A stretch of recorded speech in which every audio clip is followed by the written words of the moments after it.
Hello again, Aric Hall with the Blaze of Glory.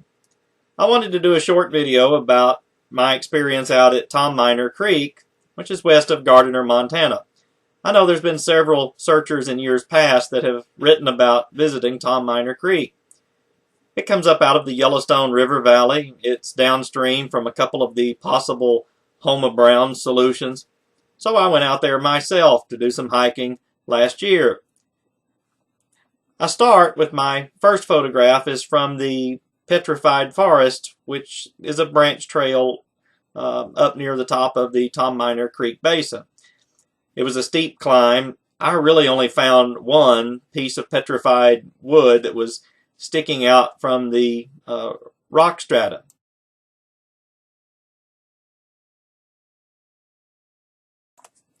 I said rock strata, that's actually breccia or conglomerate rock. Captured those ancient trees when they were rapidly buried. But as I left there, I took another photograph looking over the Tom Miner Creek Valley.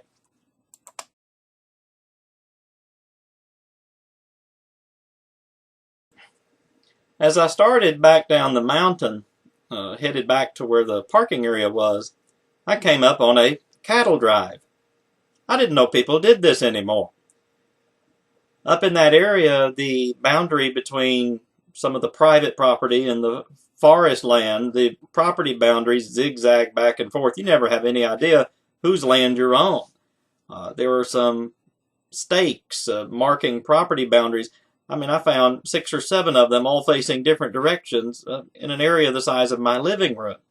That's how much, constant change there is in the back and forth of the property boundaries.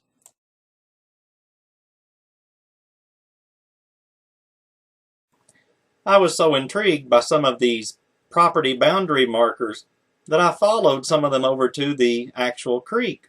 I thought, well, maybe something like that could be a blaze. I got in the creek where I could, but again, these creeks are often overgrown and it's hard to get into them if you didn't know exactly the spot you were looking for. I did find Upper Tom Miner Creek was interesting in that there were a lot of washouts along the side of the creeks when high water in the spring would wash out some of the mud under the tree roots. It would be a nice place to bury a treasure chest, and it would probably quickly get buried. But there were things about the Tom Miner Creek Basin that just didn't really fit the treasure clues. As I've said in so many other videos, at that elevation, that far up in the creek valley, it was missing sage. There were pine trees, but you'd have to go a little bit further up. Myself and some other hikers actually had to stop on the trail to wait for this cattle drive from the B-Bar Ranch.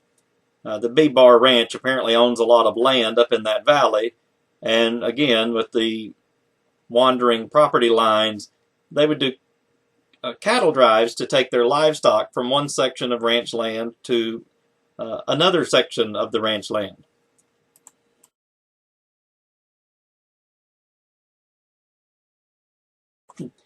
Now, you ain't gonna believe what happened next. I took a picture of these cowboys in their cattle drive. And, these were real, actual mountain cowboys. Spurs and chaps, the works. But I took pictures not knowing I was going to see these guys again later down the mountain. When the cattle drive was past, we hikers continued on down to the parking area. I had to pour water over myself, and I sat there for a while trying to recover from the heat of the hike. And then I proceeded to drive back down the mountain. As soon as I get past the National Forest Service campground, I see these 2 cowboys again standing on the side of the road. Their horses had ran off and left them. Now somehow I felt like I was living in an old black and white cowboy and western movie. I picked these guys up. We rode down the road about a half a mile or so, and they saw their horses, and I let them out. But that was not something I expected to happen on my vacation. So what was my feeling about the Tom Miner Creek Basin as it relates to the Forrest Fenn treasure hunt? Well, a lot of it looked finny, mountains, trees, animals, maybe some pine, but it was missing the sage. If it had water high, it would only be the creek, and the creek wasn't deep. There wasn't anything like mountain lakes or glaciers or things like that. It's a nice place to visit if you're into hiking and you have a lot of stamina to get up those. It's a steep climb up to the mountain ridge, and you can go on over to Ramshorn Peak.